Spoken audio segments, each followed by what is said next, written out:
don't do it. But seriously, please don't jump to the conclusion that you need to reach for injectables to start your anti-aging journey. I have seen so many 20-somethings coming to clinic recently, having seen TikTok and being inundated with polynucleotide injections and exosome injections and PRP and PRF, that they think that's how they should start their journey to healthy aging.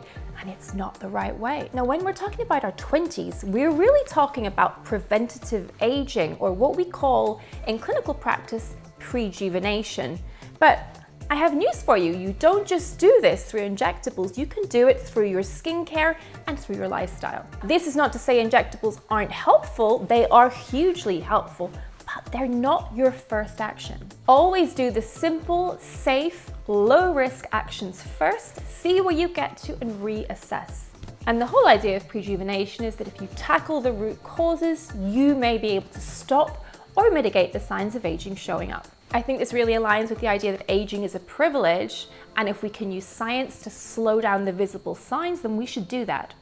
We've now identified 12 root causes of why aging happens, and it underlies everything from dementia to diabetes and hypertension. But in the skin, 2 of these 12 are of particular interest. Number 1 is something called mitochondrial dysfunction, aka your cell batteries are running down. Now think back to high school biology. Your mitochondria are these little structures in the cells that are the source of all energy. They help create energy from what we eat using oxygen. Now they need a molecule called NAD+ for this to happen. And as we age, the levels of NAD+ run down. So by the time we get to 40, we are functioning with half the amount of NAD+ we would have had in our youth.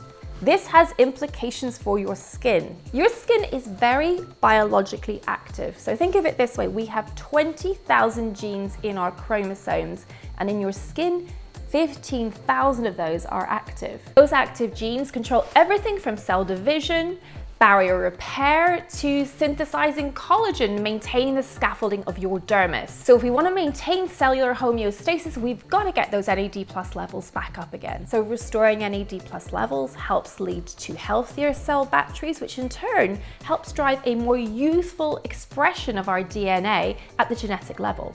So with this knowledge in mind, let's try and tackle it as early as we can.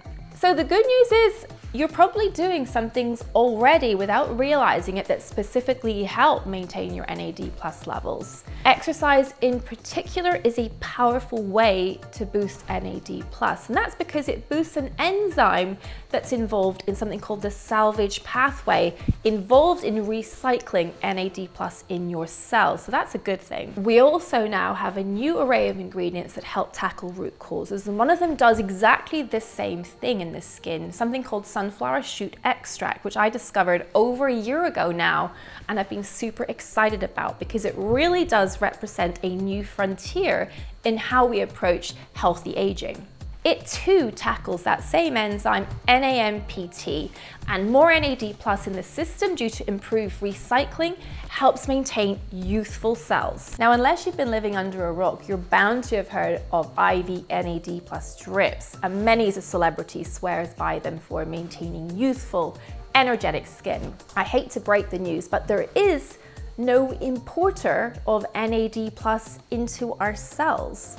It's a really big molecule and it needs to get assembled on site. It's almost the same as the collagen story. You can't import collagen into our skin. You have to make it where it's needed.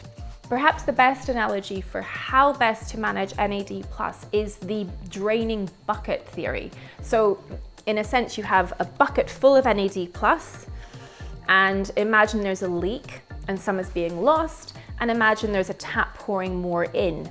So you can increase the amount of NAD+ in the bucket by either increasing flow in through the tap or by reducing the leak. Most of the science points to the fact that rather than being a lack of incoming substrate to make NAD+, actually probably as we age, most of the problem is an increased leak. So the recycling mechanisms aren't as good inside the cell. And that's why increasing the amount of that enzyme NAMPT has such a positive impact. We of course want to make sure we have the right amount of nutrients to support NAD+ synthesis, and that comes from things like B vitamins. So think about eating plenty of edamame or avocado. If your diet is lacking, you can of course take supplements that will help boost NAD+ levels, but you're better off taking one of the smaller molecules, something called NMN, or nicotinamide mononucleotide. There are transporters inside your cells to get that from your bloodstream inside the cell, so I think this is a more helpful thing to do than reaching for that IV drip. Another thing you're probably already doing is wearing sunscreen every day. Now what that does is it helps protect the health of your cell batteries. When the batteries go wrong, NAD+ levels plummet. So by keeping your batteries healthy, they are more efficient in their use of NAD+, so keep wearing your sunscreen. Now, root cause of aging number 2 is something called cellular senescence. Now that's a bit of a mouthful, but in essence, our skin cells are basically undergoing attack from UV rays every single day. And that means there's a constant need to be repairing our DNA. When a little bit of this happens, then the cells can recover. But if there's a big insult, if you lie out on the deck of a boat for a week without sunscreen, you get lots of oxidative stress, lots of DNA damage, and then the whole system becomes overwhelmed and the repair enzymes are completely incapable of undoing all the damage that's occurred. The correct thing for the cell to do when this has happened, overwhelming damage to the DNA, is to basically give up and die, something called programmed cell death or apoptosis. But when too much of this happens at once, that mechanism fails and cells don't live and perform healthily, but they don't die. They live in a twilight zone in between called senescence, and they become zombie cells. Now, that affectionate term is used because these cells are not helpful. They are not building collagen. They're not repairing your skin barrier. No, but they are pumping out inflammatory mediators, which cause collagen breakdown and really oppose the health of the cell. Not only that, they can contact neighboring cells which are healthy and turn them into zombie cells, hence the term.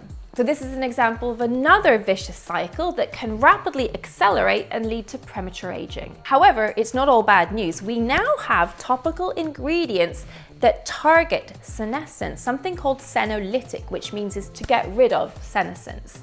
You might have heard of milk thistle extract. It's something that has gained popularity because it basically helps your liver recover after a big night out. But in turn, it has potent antioxidant properties in the skin. It helps with pigmentation, and we now know it helps get rid of those zombie cells. Not only that, it can also help them turn back into healthier cells. When you combine these two mechanisms of action together, boosting NAD+ and stopping cellular senescence, you have a really powerful combination for prejuvenation.